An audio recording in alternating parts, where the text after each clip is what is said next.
Hi అండి, welcome back to my channel Swathi cooking స్టైల్లో బీరకాయ కూరలో పాలు పోసుకొని ఎలా చేసుకోవాలో తెలుసుకుందాం. బీరకాయ కూరలో పాలు పోసుకొని ఇలా చేశారంటే చాలా టేస్ట్గా ఉంటుంది. ఈ కూర తినేటప్పుడు నెయ్యి వేసుకొని తిన్నంత టేస్ట్గా ఉంటుంది. ఇలా పాలు ఇరిగిపోకుండా చిక్కటి గ్రేవీతో చాలా టేస్ట్గా చేసుకోవచ్చు. పిల్లలు కూడా ఇష్టంగా తింటారు. ఎలా చేసుకోవాలో చూద్దాం. ముందుగా మన క్వాంటిటీ తగ్గట్టు బీరకాయలు తీసుకొని పైన గనుపులు మొత్తం తీసేసుకొని సన్న ముక్కలుగా కట్ చేసుకొని ఆనియన్స్ కూడా కట్ చేసుకొని పక్కన పెట్టుకోవాలి. తర్వాత స్టవ్ వెలిగించి కళాయి పెట్టి 2 టేబుల్ స్పూన్ ఆయిల్ వేసుకొని పోపు జీలకర్ర వేసుకొని ఫ్రై అయిపోయిన తర్వాత కట్ చేసి పెట్టుకున్న ఆనియన్స్ ముక్కలు కూడా వేసుకొని 1/2 టేబుల్ స్పూన్ పసుపు 1/2 టేబుల్ స్పూన్ సాల్ట్ వేసుకొని ఈ ఆనియన్స్ ముక్కలు బాగా ఫ్రై చేసుకోవాలి. ఇలా ఫ్రై అయిపోయిన తర్వాత ముందుగా కట్ చేసి పెట్టుకున్న బీరకాయ ముక్కలను కూడా వేసుకొని బాగా మిక్స్ చేసుకొని స్టవ్ సిమ్లో పెట్టి పైన మూత పెట్టి ఉడికించుకోవాలి. ఇలా సిమ్లో పెట్టి మూత పెట్టి ఉడికించామంటే బీరకాయ కూరలో వాటర్ పోయకుండా త్వరగా ఉడికిపోతుంది.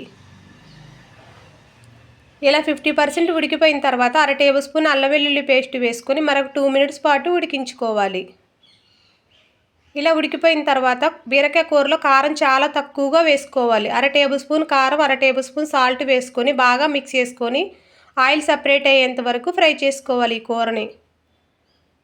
ఇలా ఫ్రై అయిపోయిన తర్వాత మనం తీసుకున్న కూర క్వాంటిటీని బట్టి పాలు తీసుకోవాలి. ఒక 1/2 గ్లాస్ పచ్చిపాలు తీసుకొని ఈ కూరలో పోసేసుకొని బాగా మిక్స్ చేసుకొని స్టవ్ సిమ్లో పెట్టి 2 మినిట్స్ పాటు ఉడికించుకొని స్టవ్ బంద్ చేసేయాలి.